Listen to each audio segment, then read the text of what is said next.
బాలకృష్ణ ప్రస్తుతం టాలీవుడ్ లో hot topic గా మారారు. వరుసగా భారీ సినిమాలు, స్ట్రాంగ్ ఇమేజ్ తో దూసుకెళ్తున్న బాలయ్యతో ఒక్క సినిమా అయినా చేయాలని యంగ్ డైరెక్టర్లు ఉత్సాహంగా ఎదురు చూస్తున్నారు. బాలకృష్ణ హీరోగా గోపీచంద్ మలినేని దర్శకత్వంలో రూపొందనున్న తాజా చిత్రం మార్చ్ 19 నుంచి రెగ్యులర్ షూటింగ్ కు వెళ్లనుండగా, ఈ ప్రాజెక్ట్ పైనే కాదు, దీని తర్వాత బాలయ్య చేయబోయే సినిమాలపై కూడా సినీ వర్గాల్లో పెద్ద ఎత్తున చర్చ నడుస్తుంది.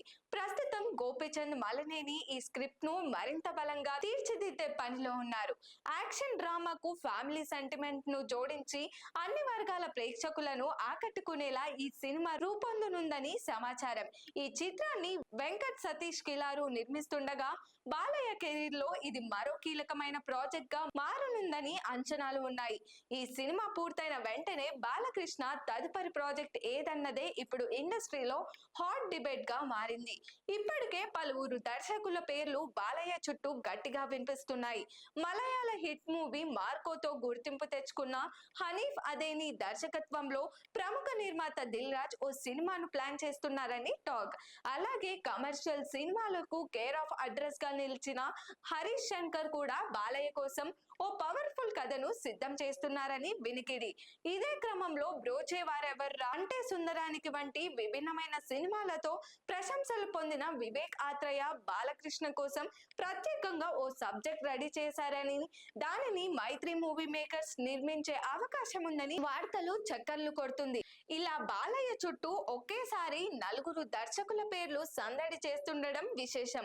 బాలకృష్ణతో పనిచేయడానికి దర్శకులు ఇంత ఆసక్తి చూపించడానికి ప్రధాన కారణం ఆయనిచ్చే క్రియేటివ్ ఫ్రీడమ్ అని ఇండస్ట్రీలో చెప్పుకుంటున్నారు. ఒక్కసారి కథ నచ్చి ఓకే చెప్పాక షూటింగ్ సమయంలో అనవసర జోక్యం లేకుండా దర్శకుడికి పూర్తి స్వేచ్ఛ ఇస్తారని, మార్పులు చేర్పులు అంటూ ఎలాంటి ఒత్తిడి పెట్టరని దర్శకులే చెప్తుంటారు.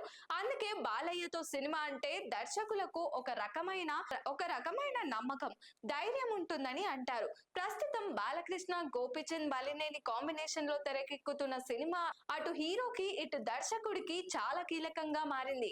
అఖండ 2 ఆశించిన స్థాయిలో ఫలితం ఇవ్వకపోవడం, అలాగే గోపీచంద్ హిందీలో చేసిన జాట్ నిరాశపరచడంతో ఈసారి ఎలాంటి రిస్కులు లేకుండా ఫ్యామిలీ డ్రామాకు యాక్షన్ సెంటిమెంట్ మేళవించిన సేఫ్ ప్రాజెక్ట్ పై దృష్టి పెట్టారు.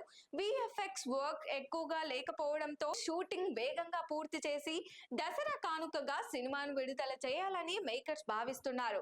మొత్తానికి ప్రస్తుతం బాలకృష్ణ పేరు చుట్టూ దర్శకుల సందడి గట్టిగానే ఉంది. గోపీచంద్ మలినేని సినిమా తర్వాత బాలయ్య ఏ దర్శకుడికి గ్రీన్ సిగ్నల్ ఇస్తారన్నదే ఇప్పుడు అభిమానుల్లో సినీ వర్గాల్లో ఆసక్తికరమైన ప్రశ్నగా మారింది. మరి దీనిపైన మీ ఒపీనియన్ ఏంటో కామెంట్ చేయండి.